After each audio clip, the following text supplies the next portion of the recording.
बिस्मिल्लाहिर्रहमानिर्रहीम। आज का हमारा लेक्चर है फाइलम एनीलिडा।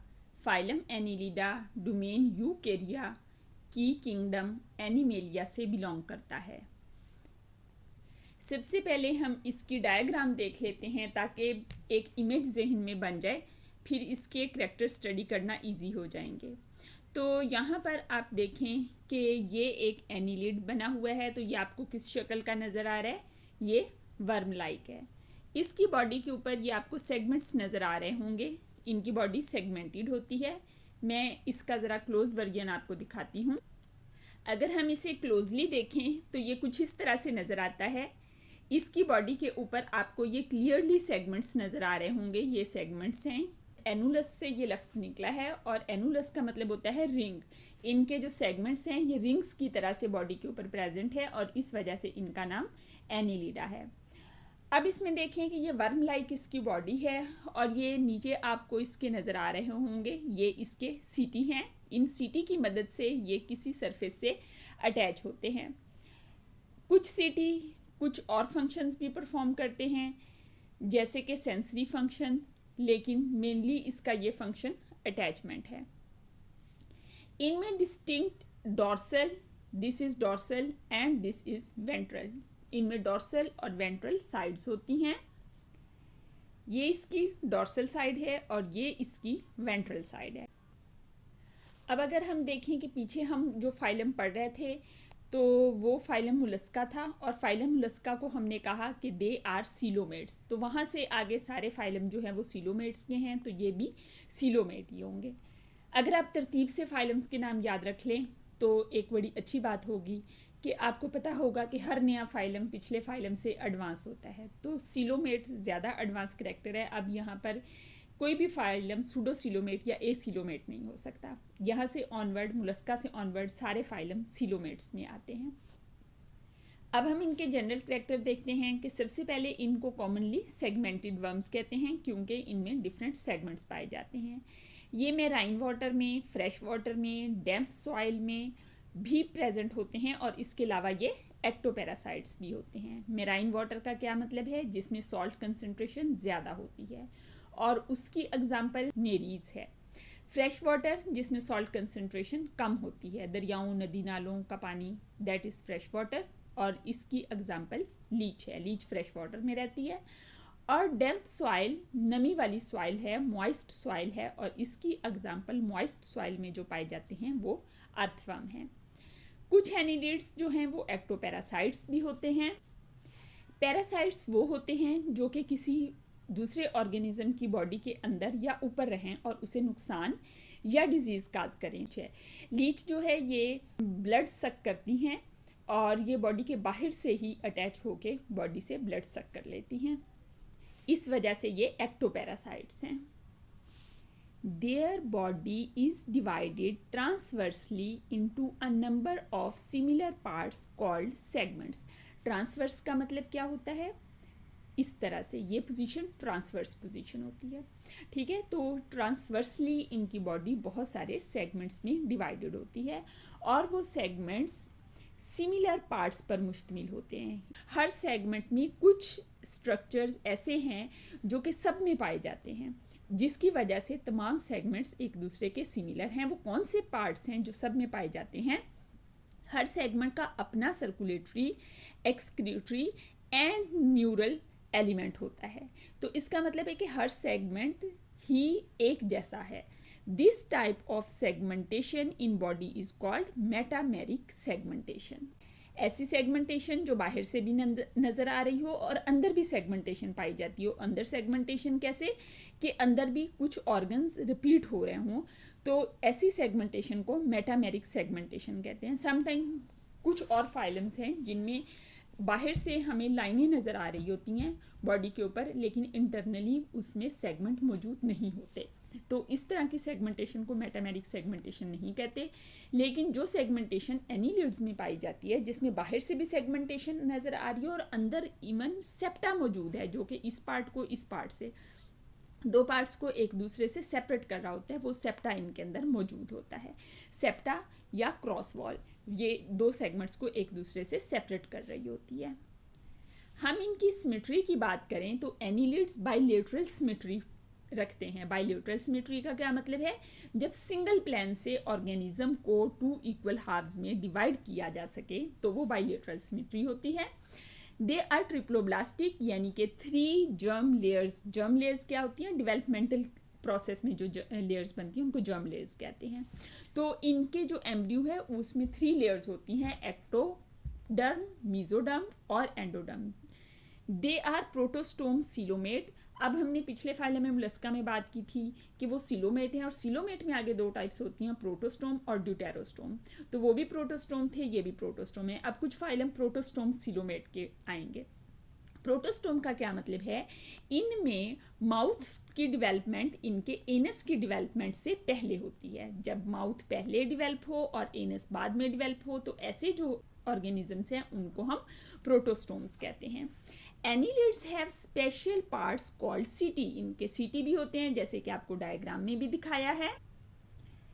ये इनके सीटी हैं, ठीक है। इनमें सीटी भी पाए जाते हैं।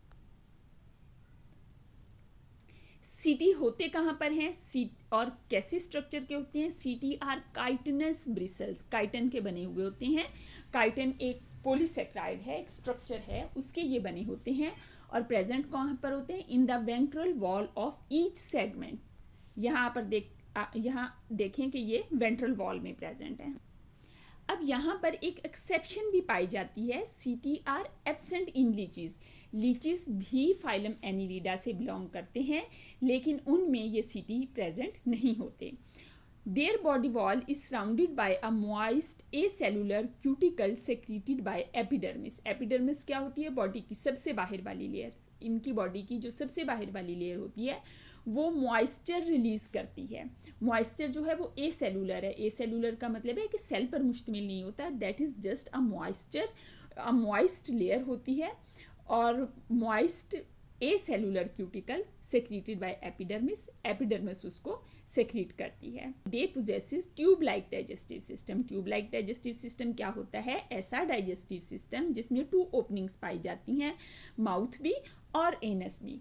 तो इनका डाइजेस्टिव सिस्टम ट्यूब लाइक है।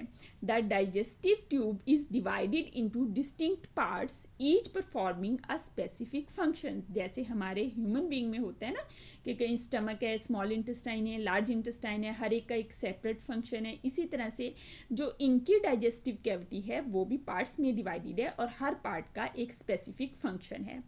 The parasitic annelids have simplified digestive system. जैसे मैंने पहले भी बताया था कि पैरासाइट्स में चूंकि उन्होंने फूड अपने होस्ट से लेनी होती है, इस वजह से उनमें सिंप्लीफाइड डाइजेस्टिव सिस्टम पाया जाता है। अब हम इनके एक्सक्रीटरी सिस्टम की बात करते हैं तो इनका एक्सक्रीटरी सिस्टम मेटानेफ्रीडिया पर मुश्तमिल। मेटानेफ्रीडिया क्या होते हैं? मेटानेफ्रीडिया में ये एक फनल लाइक स्ट्रक्चर पाया जाता है और इसी की मदद से वेस्ट मटेरियल इसके अंदर मूव करते हैं। Each segment has 1 pair of metanephridia. जैसे हमने कहा था ना कि हर सेगमेंट के पास अपने कुछ ऑर्गन्स सेपरेटली मौजूद होते हैं, तो मेटानेफ्रीडिया भी इसी तरह का एक सिस्टम है जो कि हर सेगमेंट के पास मौजूद होता है। They possesses closed type circulatory system. ये ऐसा सिस्टम है जिसमें ब्लड वेसल्स और हार्ट के अंदर ही रहता है, वहाँ से निकलकर बॉडी कैविटी में नहीं आता। इसी वजह से यहाँ पर हम इसको ब्लड कह रहे हैं, लेकिन वहाँ ओपन सर्कुलेटरी सिस्टम में हमने इसको हीमोलिम्फ कहा था। Blood always flows in blood vessels. They have specialised pulsating blood vessels, pseudo heart. चूँकि इनमें क्लोज सर्कुलेटरी सिस्टम है, इस वजह से ब्लड तो ब्लड वेसल्स में ही रहता है। और इनकी ब्लड वेसल्स किस तरह की होती है? पल्सेटिंग ब्लड वेसल्स होती हैं, जो पल्स की तरह से चल रही होती हैं, यानी कि हल्का सा पंप कर रही होती हैं। तो पंपिंग एक्शन किसका होता है? हार्ट का। इस तरह से इनकी जो ब्लड वेसल्स हैं वो हार्ट की तरह काम कर रही होती हैं। इस वजह से जो इनकी ब्लड वेसल्स हैं उनको हम सूडो हार्ट भी कहते हैं। हार्ट तो नहीं है, एक फॉल्स हार्ट की तरह है, हार्ट की तरह काम कर रहा है बट हार्ट नहीं है, इस वजह से हम इनको सूडो हार्ट भी कहते हैं। Blood of most annelids has respiratory pigments, जैसे ह्यूमन बीइंग में, मैमल्स में ब्लड में हीमोग्लोबिन होती है, इसी तरह से इनमें भी हीमोग्लोबिन पाई जाती है, लेकिन इनकी हीमोग्लोबिन किसी ब्लड सेल्स के ऊपर नहीं होती, बल्कि ब्लड प्लाज्मा यानी ब्लड का जो लिक्विड पार्ट होता है उसके अंदर हीमोग्लोबिन डिसॉल्व्ड होती है।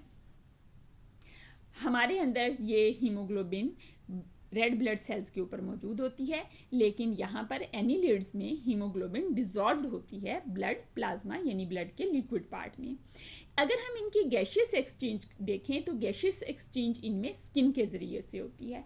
इनकी स्किन का हमने पढ़ा कि मॉइस्ट होती है, तो मॉइस्ट होने का मकसद ये होता है कि वो ऑक्सीजन को एब्जॉर्ब कर सके। जिसने भी सरफेस ने रेस्पायर करना होता है उसका मॉइस्ट होना ज़रूरी होता है, तो यहाँ पर moist skin, that's why they respire through their skin. इनके एंटीरियर बॉडी पार्ट में सेरिब्रल गैंग्लिया या हम उसको ब्रेन भी कह सकते हैं प्रेजेंट होता है। सेरिब्रल हेड रीजन को कहते हैं, गैंग्लिया कलेक्शन ऑफ न्यूरॉन को कहते हैं। हेड रीजन में जो कलेक्शन ऑफ न्यूरॉन्स है यानी कि ब्रेन भी इनमें प्रेजेंट होता है इन देयर एंटीरियर सेगमेंट। अब हम उसको हेड नहीं कह रहे, एंटीरियर सेगमेंट कह रहे हैं। हेड क्यों नहीं कह रहे, एंटीरियर सेगमेंट क्यों कह रहे हैं? क्योंकि इनकी बॉडी में तमाम सेगमेंट्स जो हैं वो मेटामेरिकली सेगमेंटेड हैं और वो बहुत सारी चीज़ें अपनी रखते हैं। तो हेड एक डिस्टिंक्ट बॉडी पार्ट होता है, उस तरह से नहीं है, बल्कि इनके सेगमेंट्स सिमिलर हैं, इस वजह से हेड नहीं कहेंगे, हम इसको एंटीरियर सेगमेंट कहेंगे। A double longitudinal ventral nerve cord arises from brain and give nerves in each segment. इनमें ब्रेन पाया जाता है, तो ब्रेन जो है इसमें से फर्दर आगे longitudinal ventral nerve cords, longitudinal लंबाई के रुख और वेंट्रल बॉडी की डोर्सल साइड नहीं बल्कि जो नीचे वाली वेंट्रल साइड है वहाँ पर प्रेजेंट होती हैं। डबल होती हैं यानी 2 होती हैं, 2 लॉन्गिट्यूडनल वेंट्रल नर्व कॉर्ड्स होती हैं। ये वेंट्रल नर्व कॉर्ड्स जो हैं ये कहाँ से अराइज हो रही होती हैं? ब्रेन से। और फिर जब ये मुख्तलिफ सेगमेंट्स के अंदर से गुजर रही होती हैं तो हर सेगमेंट में इनसे नर्व्स अराइज होती हैं। Ganglia are also present in each segment. Segments के अंदर भी गैंग्लिया होते हैं। गैंग्लिया कलेक्शन ऑफ न्यूरॉन्स, ये हर सेगमेंट में प्रेजेंट होती हैं। They have tactile receptors. Tactile receptors touch के लिए रिसेप्टर्स होते हैं। कीमो रिसेप्टर्स केमिकल को डिटेक्ट करने के लिए रिसेप्टर होते हैं। बैलेंस रिसेप्टर जो इनके बैलेंस को, बॉडी की पोजीशन को डिटेक्ट करते हैं, वो receptor. And photo receptor, photo means light, light की डिटेक्शन के लिए रिसेप्टर। ये मुख्तलिफ रिसेप्टर्स हैं जो कि इनकी बॉडी में होते हैं। ये एक एडवांस करैक्टर है जो कि पीछे हमने नहीं पढ़ा किसी फाइलम में। तो इनमें 2 चीज़ें यानी कि ब्रेन फॉर्मेशन भी है इनमें और इनके अंदर रिसेप्टर्स पाए जाते हैं जो कि पहले हमने किसी फाइलम में नहीं देखे। तो ये इनका एडवांस करैक्टर है। Some annelids also have well developed eyes with lenses. कुछ में आइज भी होती हैं और उन आइज के अंदर लेंस भी प्रेजेंट होते हैं। Most annelids are hermaphrodite. Hermaphrodite का क्या मतलब होता है? इसका मतलब है कि मेल और फीमेल ऑर्गन्स एक ही वर्म के अंदर प्रेजेंट होते हैं। यानी जैसे अर्थवर्म है तो ये एक ही वर्म मेल की तरह भी एक्ट करेगा और फीमेल की तरह भी एक्ट करेगा। सम आर यूनिसेक्सुअल यानी कि उनमें सेक्सेस अलग अलग से होती हैं। मेल अलग ऑर्गेनिज्म होता है, फीमेल अलग होता है, जैसे कि नेरीज। आज का हमारा लेक्चर इतना ही था। उम्मीद है आपको समझ आ गई होगी। कोई चीज़ अगर समझ नहीं आई तो लेक्चर को उस जगह से दोबारा सुने, इंशाल्लाह आपको समझ आ जाएगी।